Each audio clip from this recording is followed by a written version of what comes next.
जो आईएएस बन रहे हैं या जो चांद पे जा रहे हैं या जो बड़े बड़े काम कर रहे हैं, वो हमारे और आपकी तरह ही है। मैं ये कहूँगा कि भगवान की बड़ी कृपा है मेरे ऊपर और मेरे माता पिता का बड़ा आशीर्वाद है कि मैं आज आपके सामने बैठा हुआ हूँ।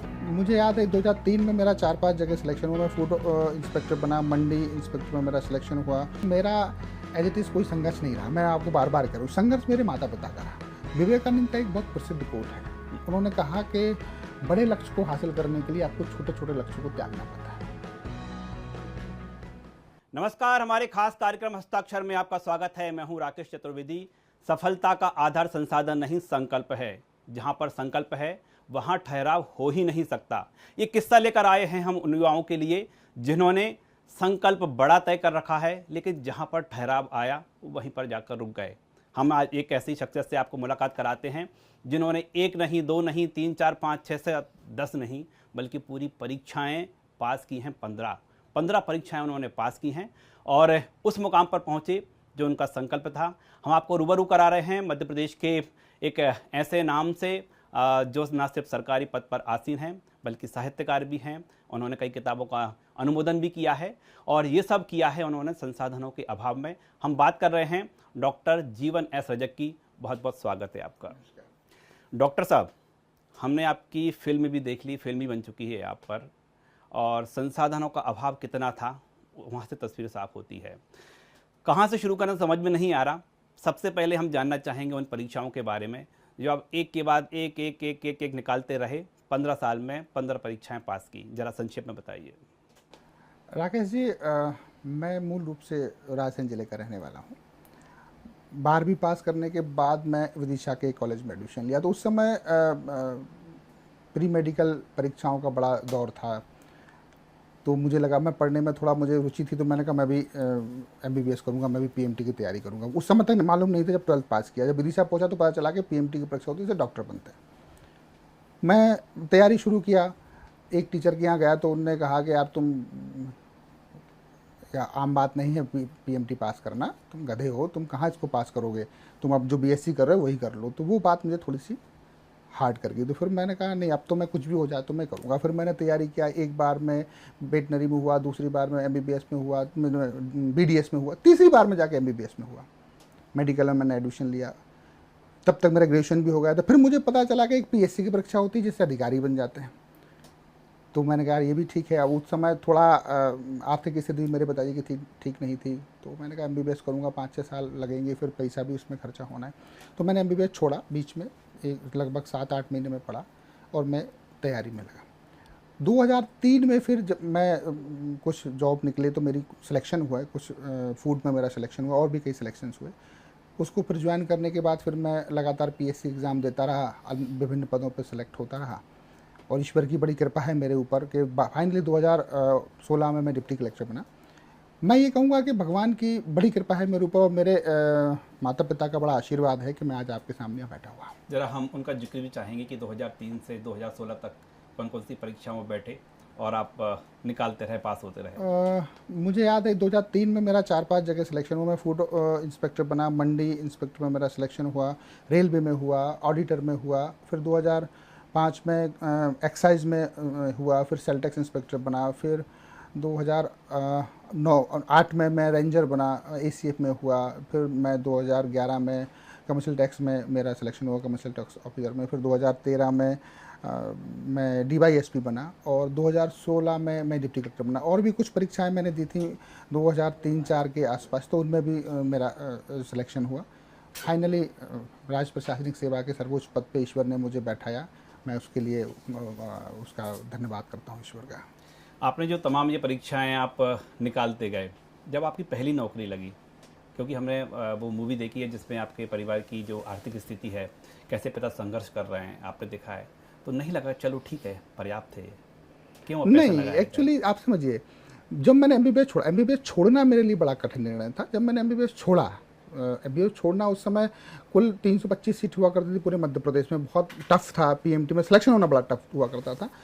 तो लोगों ने कहा कि ये, मेरे पिताजी से कहा कि तेरा लड़का बिल्कुल अपनी किस्मत को ठोकर मार के आए, जीवन भर पछताएगा, MBBS कौन छोड़ता है उसे। लेकिन मेरे पिता ने कहा कि कोई बात नहीं, तो जो करना है कर, मैं तेरे साथ हूँ, मेरे घर का एक केबल भी बिक जाएगा तो ही मैं तेरे साथ हूँ। एमबीबीएस छोड़ने के बाद अगर मैं फूड में रुक जाता या उस कहीं रुक जाता तो मैं अपने आप में मुझे आत्मसंतोष नहीं होता। मेरे पिताजी की एक इच्छा थी, या तो लड़का मेरा डॉक्टर बने या फिर मेरा लड़का कलेक्टर बने। तो मेरे दिमाग में था, सेट था पूरी तरीके से कि मुझे कहाँ पहुँचना है। मैं चलता रहा, भगवान मुझे रास्ता दिखाता रहा। मैं आज यहाँ हूँ जहाँ मैं पहुँच सका, मतलब मेरी सर्वोच्च क्षमताओं से मैं आज वहाँ पे हूँ। बड़ा लंबा संघर्ष रहा, 15 साल तक लगातार परीक्षाएं पास करते रहे, 15वीं परीक्षा में जाकर डिप्टी कलेक्टर बने। डिप्टी कलेक्टर तो बन गए, लेकिन जब हम नाम का जिक्र करते हैं डॉक्टर लगता है, डॉक्टर, तो ये पहले कलेक्टर लगा या पहले डॉक्टर लगा? पहले डॉक्टर लगा। एक्चुअली देखिए, संघर्ष मेरा तो जो है ठीक है, मेरा काम पढ़ना, मतलब अगर मैं विद्यार्थी हूँ तो मुझे मेरा मेरा कर्तव्य है कि मैं पढूं और मैं पूरी ईमानदारी और निष्ठा से पढूं। संघर्ष मेरा नहीं, मेरे परिवारजनों का, मेरे माता पिता का, मेरे भाइयों का, उनका संघर्ष मुझसे कहीं ज़्यादा है, जिन्होंने अभाव में रहते हुए मेरी हर आवश्यकता को पूरा किया। जो मैंने कहा वो मेरे पिताजी ने मेरे पूरा किया, आपने फिल्म में देखा भी होगा। तो मुझे एक्चुअली पढ़ने का शौक़ है, मतलब आज भी मैं पढ़ रहा हूँ, आज भी मैं कुछ कर रहा हूँ, आज भी मैं एमबीए की परीक्षा दे रहा हूँ, अभी मैं एमबीए कर रहा हूँ। जब मैं नौकरी में आया तब मैं प्लेन ग्रेजुएट था, उसके बाद मैं फिर निरंतर अपनी पढ़ाई करता रहा। तो आज मैं लगभग 6 विषय में पोस्ट ग्रेजुएट हूँ और पीएचडी हूँ। अभी भी अभी साल एमबीए में कर रहा हूँ। तो शौक़ है, तो वो तो अलग विषय है, चलता रहता है जीवन में। हमने ये भी देखा है मूवी में कि जब आपकी पहली तनख्वाह मिली तो चोरी छुपे पिता के जूते ले आए आप, लेकिन पिता ने स्वीकार नहीं किए। जब पुराने जूते उठा कर दिए तो फिर भी बोलते हैं अकड़ है कि इज्जत से दो। एक्चुअली आप समझिए, हमारी भारतीय संस्कृति है जिसमें जब आदमी को जीवन में जब वो कुछ करता है, मुझे अच्छे से याद है कि मुझे मेरी पहली तनख्वाह मुझे 4200 रुपये मिली थी। जब उसको कुछ मिलता है तो वो अपने माता पिता के बारे में, अपने सुधीजनों के बारे में सोचता है कि मैं किसको क्या कर लूँ। तो ये तो हमारे संस्कार हैं, हमारी संस्कृति हमें सिखाती है। तो उसी के अनुरूप जो मैं उस समय मेरा दिमाग चला, उस समय ईश्वर ने मुझे जो बताया वो मैंने किया। एक डायलॉग है उसमें कि पिता का बड़ा महत्व होता है औलाद की ज़िंदगी में। ये बिल्कुल सही है। मैं पूरी तरह से चीज़ को मानता हूँ। आज मैं जो कुछ भी हूँ मेरे पिता की बदौलत हूँ। मतलब मेरे पिता को पता नहीं कितना कॉन्फिडेंस मेरे में था। अगर वो लिटरली जो फिल्म में बताया गया है कि अगर वो मेरे गाड़ी के पीछे बैठे हैं तो कोई आगे नहीं निकल सकता। दुनिया का कोई पिता होगा, कोई भी पिता होगा, वो ये कहेगा गाड़ी धीरे चला। मेरे पिताजी 75 साल की उम्र में ये बोलते थे, अगर बाइक में मेरे पीछे बैठे तो ये आगे कैसे निकल सकते, आगे निकाल। 75 साल की उम्र में भी ये मुझे बोलते। तो उनका पता नहीं कितना कॉन्फिडेंस उनको मेरे ऊपर भी था। मुझे अच्छे से याद है 2009 में मेरा सिलेक्शन हुआ एसीएफ में। एसीएफ अच्छा पद था, उस समय मैं फूड में था। एसीएफ सेकंड क्लास पद था, लाल बत्ती गाड़ी, पीली बत्ती गाड़ी थी उस समय उसके पास। 2 साल की ट्रेनिंग थी देहरादून में, उसमें वो फॉरेस्ट में होती है। मेरे पिताजी ने कहा यार रहने दे, छोड़ दे, दूसरी मिल जाएगी, कहाँ 2 साल तुम वहाँ रहेगा, बोले छोड़ दे। आप सोचिए आज की डेट में मुझे कोई बता दीजिए अगर किसी की टीचर की नौकरी लगती है तो कोई पता मना नहीं कर, बोले कि पहले ज्वाइन करो, सरकारी नौकरी है, इसके बाद में देखना क्या करना। मेरे बता नहीं, छोड़ दे, दूसरी मिल जाएगी। हम सरकारी नौकरियों की बात करेंगे, लेकिन जो बचपन का जीवन है कितना संघर्षमय रहा? देखिए मैं आपको बताऊं, मेरा एज इट इज़ कोई संघर्ष नहीं रहा। मैं आपको बार बार कह रहा हूँ, संघर्ष मेरे माता पिता का रहा। उन्होंने मुझे जिस परिस्थितियों में पढ़ाया, मेरे बड़े भाई लोग पढ़ नहीं पाए क्योंकि उस समय हमारी स्थिति ऐसी नहीं थी कि ना तो ज़मीन जायदाद थी ना कुछ था। मतलब अगर आदमी मजदूरी करके बड़े भाई लोगों को नहीं पढ़ा पाए, लेकिन उनने मुझे पढ़ाया, भाइयों ने भी उसमें पूरा सपोर्ट किया। तो संघर्ष उनका है। मैं इतना कहूँगा कि मैंने पढ़ाई में कोई संघर्ष नहीं होता। मैं सभी युवाओं से भी मैं कहना चाहता हूँ पढ़ाई में कोई संघर्ष नहीं। लोग सकते हैं यार पढ़ पढ़ के थक गए, पढ़ाई जितना आसान काम क्या हो सकता है मुझे बताइए आप। तो मैंने जो मुझे लगा कि यार मुझे अगर मैं ये काम कर रहा हूँ तो मैंने वो काम पूरी ईमानदारी से किया। मैंने पढ़ाई अपनी पूरी ईमानदारी से की।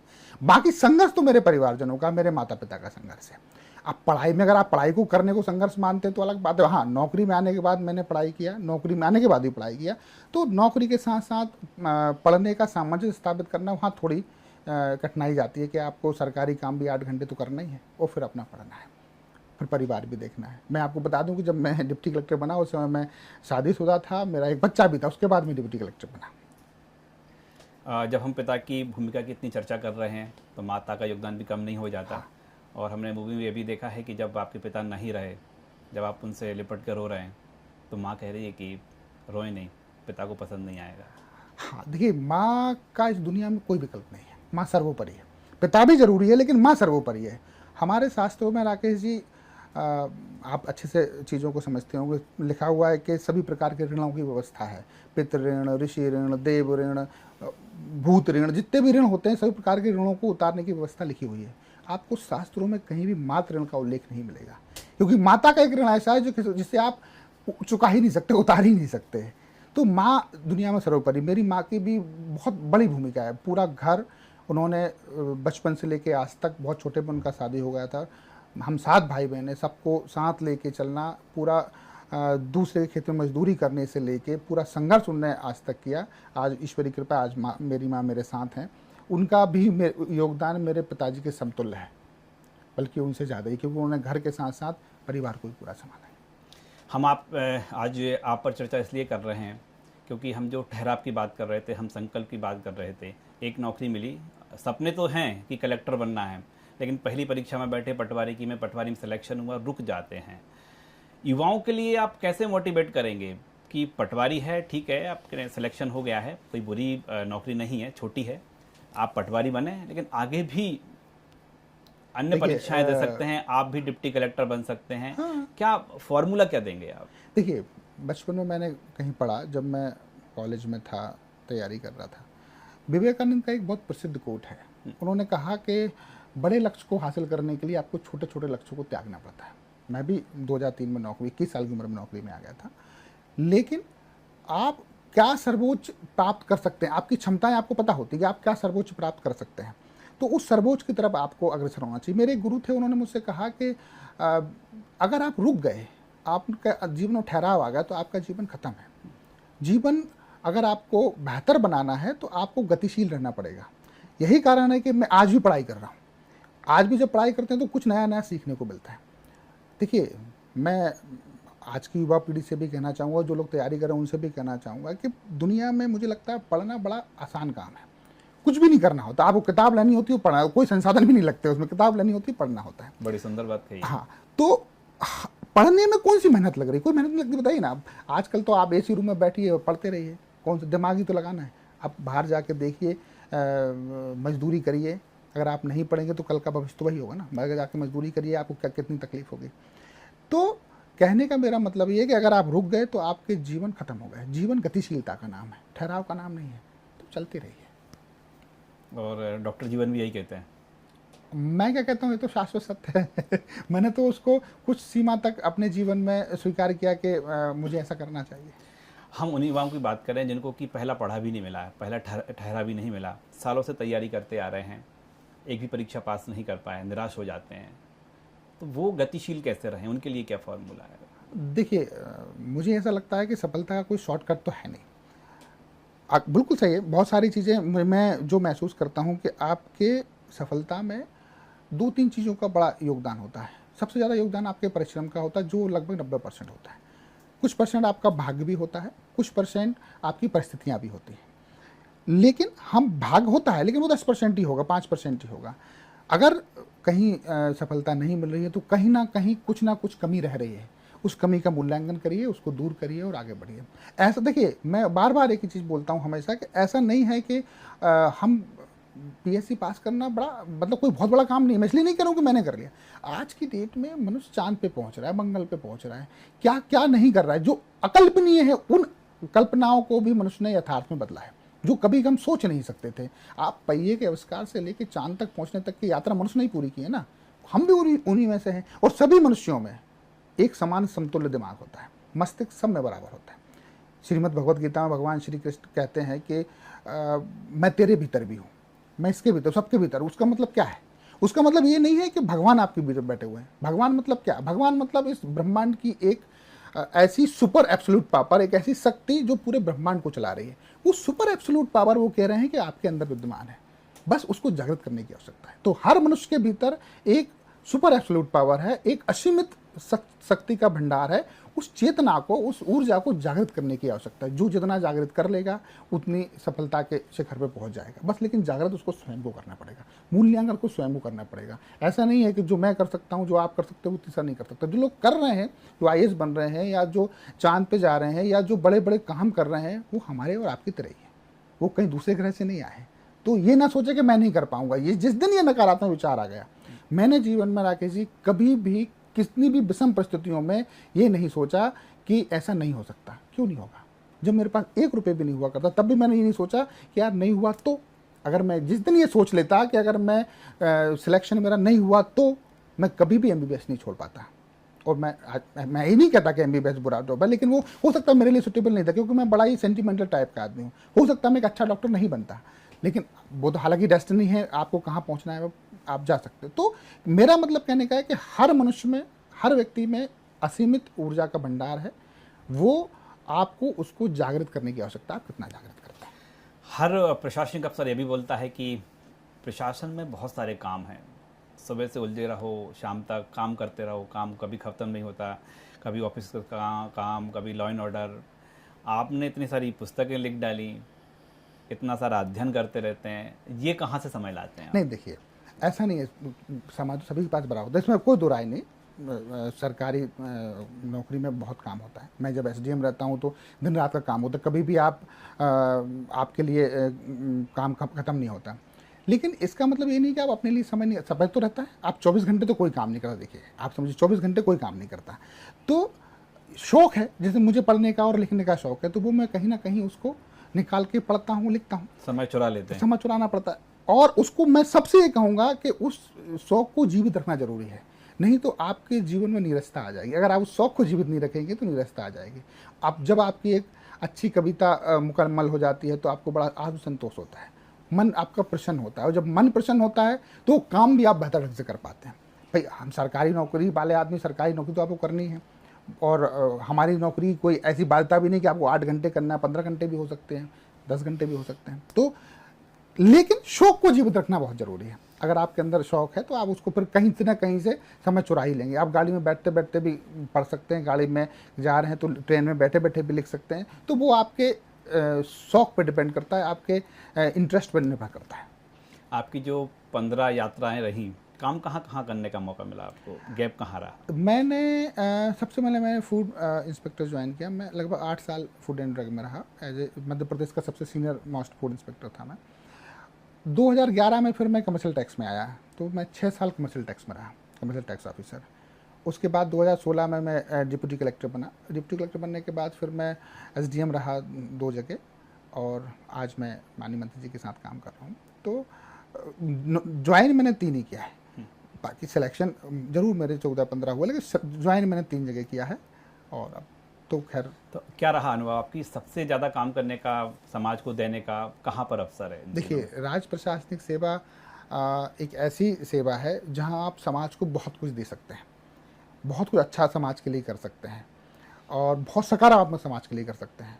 एसडीएम एक अच्छा पद होता है। एसडीएम रहते हुए आपके पास बहुत सारे विवेकाधिकार होता है कि आप समाज के लिए कुछ अच्छा कर सकते हैं।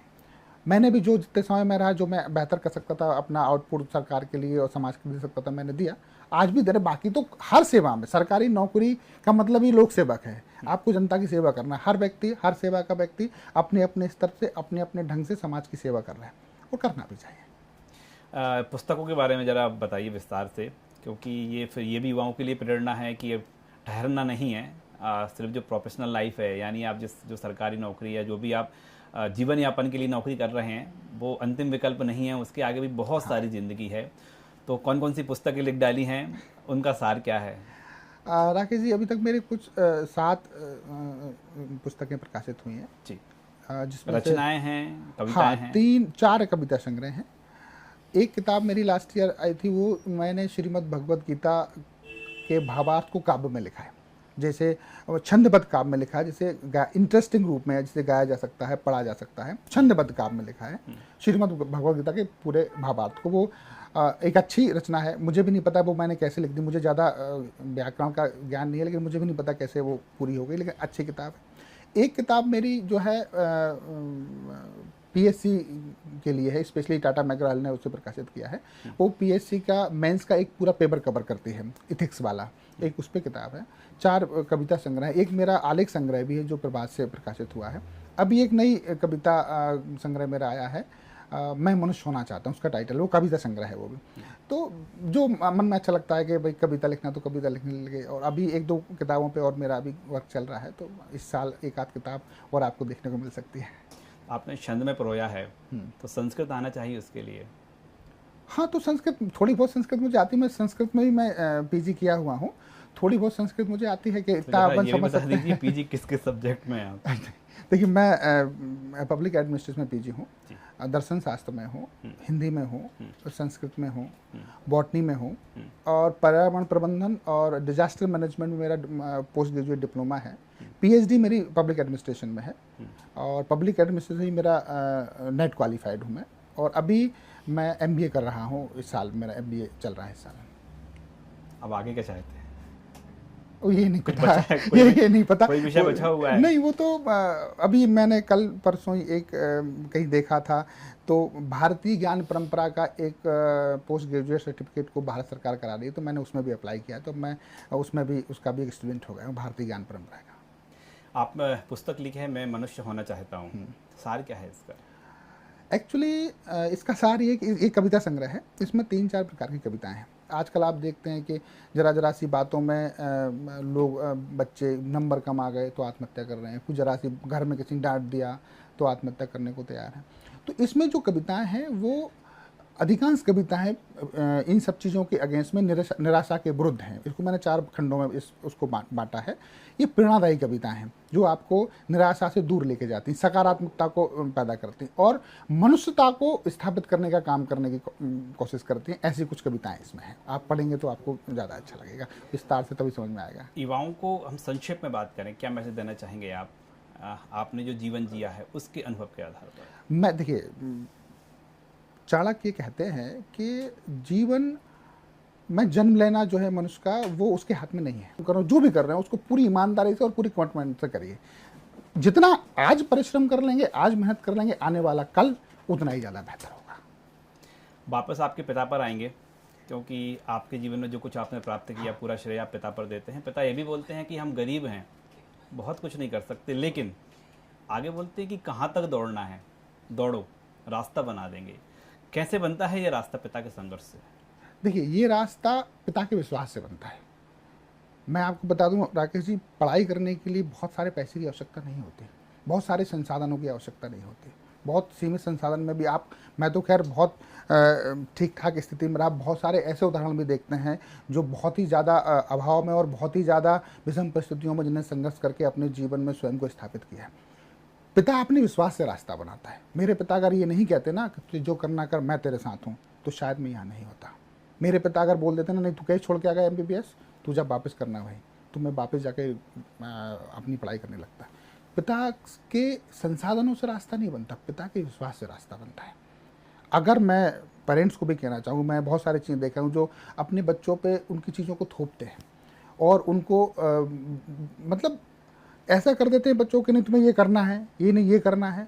ऐसा नहीं होना चाहिए। बच्चे के स्वभाव को समझिए। हमारे इस हस्ताक्षर कार्यक्रम को यूथ के साथ पेरेंट्स भी देख रहे हैं। हाँ, मैं उन्हीं पेरेंट्स को बोलना चाह रहा हूँ कि बच्चों पे, अपने बच्चों पर भरोसा रखिए। पेरेंट्स का जो विश्वास है, पेरेंट्स का जो भरोसा है अपने बच्चों पे, वो उनको ऊंचाई तक ले जाएगा। अगर उनको बच्चों को लगा कि मेरे पापा मुझे भरोसा नहीं करते, मेरे माता मुझे भरोसा नहीं करते, तो वो डिमोरलाइज होगा। मुझे लगा कि यार मेरे पिता का इतना विश्वास है, तो उनका विश्वास बना रहना चाहिए, उनका विश्वास टूटना नहीं चाहिए। तो बच्चे विश्वास नहीं तोड़ेंगे। तो विश्वास रास्ता बनाता है, संसाधन रास्ता नहीं बनाते, मेरा ऐसा मानना है। तो यूथ पेरेंट्स के लिए बड़ा मैसेज आपने दिया है। कई बार ये भी हो जाता है कि जो बच्चे हैं वो माता पिता का भरोसा तोड़ देते हैं, माता पिता अपने बच्चों पर भरोसा नहीं कर पाते हैं, तो फिर उलझन हो जाती है। उलझन से निकलने का रास्ता क्या है? नहीं, देखिए, उलझन से निकलने का रास्ता, भले ही तो उलझन होना नहीं चाहिए, और अगर उलझन हो गई है तो उसको बातचीत, संवाद से उसको हम सुलझा सकते हैं। माता पिता को भी अपनी बातें बच्चों पर नहीं थोपना चाहिए, और बच्चों को भी ये समझना चाहिए कि माता पिता का जो अनुभव है, माता पिता का जो परिश्रम आपके लिए है, आप ऐसे ही नहीं बन गए, जो परिश्रम आपके लिए है वो बहुत महत्वपूर्ण है। तो अगर ऐसी कहीं स्थिति निर्मित हो रही है तो उसको बैठ के संवाद से निपटाना चाहिए। मैं राकेश एक बात और बोलूँगा, जो हो सकता है आपको भी इस कार्यक्रम के से ताल्लुक़ ना रखती हो, लेकिन मेरा ऐसा एक दृढ़ विश्वास है कि इस दुनिया में, मैं बड़ा आशावादी और धार्मिक प्रवृत्ति का व्यक्ति, तो इस दुनिया में लोगों की दुआओं का, लोगों के आशीर्वाद का, लोगों की शुभाशीष का आपके जीवन बड़ा प्रभाव पड़ता है। मतलब मेरा दृढ़ विश्वास है इस चीज़ का। कोशिश ये करें, मैं युवा पीढ़ी से कहना, कोशिश ये करें कि लोग आपके बारे में अच्छा सोचें। अगर लोग आपके बारे में अच्छा सोचेंगे तो आपके ऊपर, आपके अंदर एक अच्छी ऊर्जा का संचार होगा। तो लोगों को जितना अच्छा कर सकते हैं अपने स्तर पे, जितना भला कर सकते हैं समाज का, उतना करें। और जो आशीर्वाद लोगों के मन से निकलेगा वो आपके जीवन में निश्चित रूप से सकारात्मक प्रभाव छोड़ेगा, निश्चित रूप से अच्छा प्रभाव छोड़ेगा। आपके जीवन पर जितनी चर्चा की जाए उतनी कम पड़ जाएगी, समय कम पड़ जाएगा, समय की एक नहीं, मर्यादा है। ऐसा कुछ भी नहीं है। क्योंकि हम बात कर रहे हैं, हम जो युवाओं के लिए हम ये साक्षात्कार कार्यक्रम लाए हैं आपके जरिए, और ठहराव नहीं होना चाहिए, अपना संकल्प पूरा करें। और उसके लिए 1-2 नहीं बल्कि 15 परीक्षाओं में बैठना पड़े, 15 परीक्षाएं पास करना पड़े, तो अभी ठहराव नहीं हो सकता। और कहीं ना कहीं ये भी मैसेज है कि सिर्फ परीक्षाएं पास करना ये संकल्प नहीं है, बल्कि उसके बाद भी बहुत कुछ पड़ा हुआ है पढ़ने के लिए, बहुत कुछ है जीवन में लिखने के लिए। बहुत बहुत शुक्रिया। जिस दिन मैंने इस सिविल सर्विसेज या प्रतियोगी परीक्षाओं के लिए करना शुरू किया तैयारी, उस दिन मैंने ये संकल्प लिया था कि मेरा सिलेक्शन होगा तो भी होगा और नहीं होगा तो भी होगा, कुछ भी हो जाए मुझे वहाँ तक पहुँचना है। तो उसके हिसाब से फिर आपका रास्ता भी बनता चला जाता है। डॉक्टर जीवन एस रजक, बहुत बहुत धन्यवाद हमसे चर्चा करने के लिए, और मध्य प्रदेश नहीं बल्कि पूरे देश के युवाओं पर एक नई ऊर्जा का संचार करने के लिए। यहाँ सिर्फ सवाल नहीं पूछे जाते बल्कि जवाब भी दर्ज किए जाते हैं, और संवाद जब स्मृति को संजोए तो बनता है हस्ताक्षर।